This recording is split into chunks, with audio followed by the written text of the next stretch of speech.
Imagine stepping on board a floating island where flip-flops are the dress code, frozen cocktails flow endlessly, and steel drum rhythms welcome you at every turn. That's exactly what it feels like cruising with Margaritaville at sea, where every hour is happy hour and vacation begins the second you step on deck.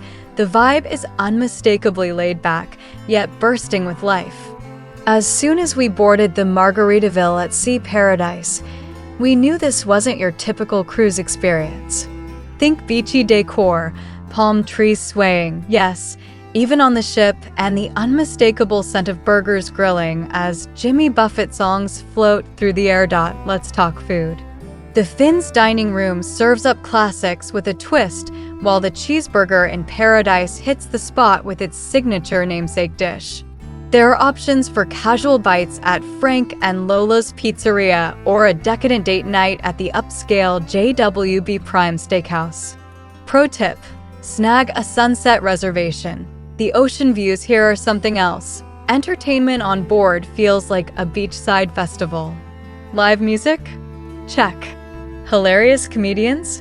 Check. Beach party vibes at sea? You better believe it. And don't miss the Paradise Casino or the themed karaoke nights. Yes, you'll want to sing along with a margarita in hand. The cabins are cozy and colorful, designed for comfort and fun. While it's not a megaship with sprawling promenades, it's a more intimate experience perfect for short getaways, especially the popular 2-night cruises to Grand Bahama Island. Here's a tip. Arrive early to explore the terminal's themed areas and book your dinner reservations and spa treatments right after boarding. Spots fill up quickly. Is Margaritaville at sea worth it for your next quick escape?